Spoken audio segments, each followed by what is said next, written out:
15वीं सदी के भारत में एक ऐसा राजा हुआ जिसने न सिर्फ जंग के मैदान में दुश्मनों को हराया, बल्कि पत्थरों से एक ऐसी विरासत गढ़ी जो आज भी सीना ताने खड़ी है।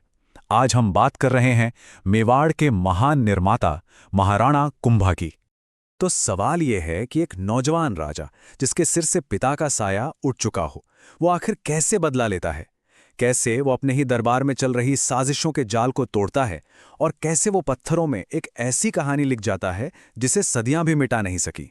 चलिए इसी सफर पर चलते हैं। कहानी का पहला अध्याय, संकट में एक राज्य।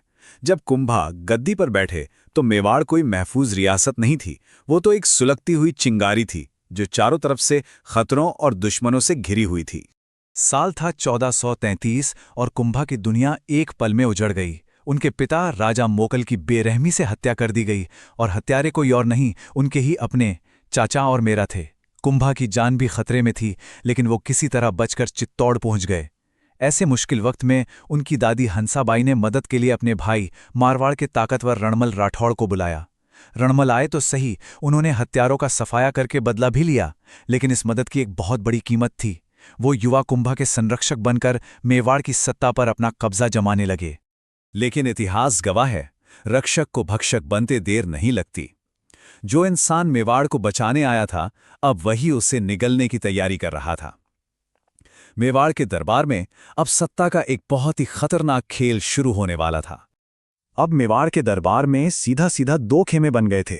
एक तरफ थे मेवाड़ के असली हकदार सिसोदिया सरदार, जो अपनी ही जमीन पर बेगाने हो रहे थे, और दूसरी तरफ थे रणमल के साथ आए मारवाड़ के राठौड़, जो बाहर से आकर सत्ता के हर ऊंचे ओहदे पर बैठ रहे थे। ये सिर्फ दो गुटों की लड़ाई नहीं थी, ये दो वंशों की टक्कर थी, और नाराजगी की आग धीरे धीरे सुलग रही थी। और फिर वो हुआ जिसका सबको डर था। जब सिसोदिया नेता राघव देव ने रणमल की बढ़ती ताकत के खिलाफ आवाज उठाई, तो उनकी आवाज हमेशा के लिए खामोश कर दी गई। रणमल ने सरेआम उनकी हत्या करवा दी। अब मेवाड़ में रणमल को रोकने वाला कोई नहीं बचा था, और उसकी महत्वाकांक्षा किसी राक्षस की तरह पूरे राज्य को निगलने पर तुली थी।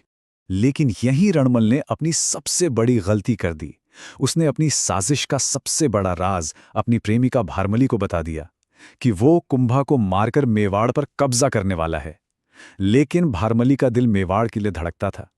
अब उसके सामने एक सवाल था, अपने प्यार को चुने या अपने राज्य को, और उसने चुना मेवाड़। उसने एक हिम्मत भरा फैसला लिया और ये जानलेवा साजिश सीधे महारानी हंसाबाई तक पहुंचा दी। अब पासा पूरी तरह पलट चुका था। मेवाड़ के सरदारों ने रणमल को खत्म करने के लिए एक जाल बिछाया। भारमली की मदद से रणमल को नशे में धुत कर दिया गया, और फिर सिसोदिया सरदारों की तलवारें उस पर कहर बनकर टूट पड़ीं। उसी हंगामे के बीच एक दरबारी संगीतकार ने बड़ी चालाकी से एक दोहा गाया, जोधा भाग सके तो भाग, थारो रणमल मर्यो जाए। ये रणमल के बेटे जोधा के लिए एक इशारा था, और इसी एक दोहे ने जोधा की जान बचा ली, जो वहां से भाग निकला। जोधा भागा और अगले 15 साल तक जंगलों में भटकता रहा। लेकिन किस्मत देखिए, उससे जीत का सबसे बड़ा सबक एक साधारण किसान औरत से मिला। जब जोधा ने गर्म खिचड़े को बीच से खाने की कोशिश की, तो उस औरत ने उसे टोका, खिचड़ा हमेशा किनारे से खाया जाता है, बीच से नहीं। जोधा को बात समझ आ गई। राज्य पर भी सीधा हमला नहीं करना चाहिए, उसे किनारों से धीरे धीरे जीतना चाहिए। इस नई स्ट्रैटेजी के साथ 15 साल के लंबे संघर्ष के बाद उसने आखिरकार अपनी राजधानी मंडोर वापस जीत ही ली। घर के दुश्मनों का तो सफाया हो चुका था। अब कुंभा ने अपनी तलवार का मुंह बाहरी खतरों की ओर मोड़ दिया। मेवाड़ की सीमाएं मालवा और गुजरात की ताकतवर सल्तनतों से घिरी थीं, और अब असली जंग का बिगुल बजने वाला था।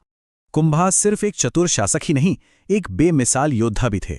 देखिए, 1437 में सारंगपुर की लड़ाई में उन्होंने मालवा के सुल्तान महमूद खिलजी को पूरी तरह हराया, और इसी शानदार जीत की याद में बनवाया गया चित्तौड़ का मशहूर विजय स्तंभ।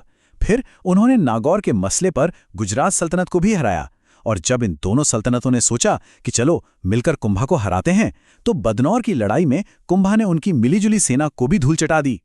एक के बाद एक हार से परेशान होकर मालवा और गुजरात के सुल्तानों ने हाथ मिला लिया। अब दुश्मन एक नहीं दो थे। उन्होंने एक समझौता किया जिसका सिर्फ एक ही मकसद था, मेवाड़ की तबाही। तो अब मैदान सज चुका था। एक तरफ थी दो ताकतवर सल्तनतों की फौज और दूसरी तरफ महाराणा कुंभा अकेले। 1457 में बदनौर की धरती पर एक ऐसा घमासान युद्ध हुआ जिसमें कुंभा ने अपनी बहादुरी का वो सबूत दिया जो इतिहास में दर्ज हो गया। उन्होंने एक शानदार जीत हासिल की और पूरे भारत में अपना लोहा मनवा लिया। तलवारों की गूंज अब शांत हो चुकी थी और सीमाओं पर अमन था। अब मेवाड़ में एक नए दौर की शुरुआत हुई। ये दौर था छेनी और हथौड़ी का। महाराणा कुंभा ने अपना पूरा ध्यान इमारतों और कला पर लगाया और एक महान योद्धा अब एक महान निर्माता बनने की राह पर था। ये आंकड़ा सच में हैरान करने वाला है। वीर विनोद नाम की किताब के मुताबिक मेवाड़ के कुल 84 किलों में से 32 किले, जी हां 32 किले अकेले महाराणा कुंभा ने बनवाए थे। ये सिर्फ पत्थर की दीवारें नहीं थी, ये मेवाड़ की सुरक्षा और शान की गारंटी थी।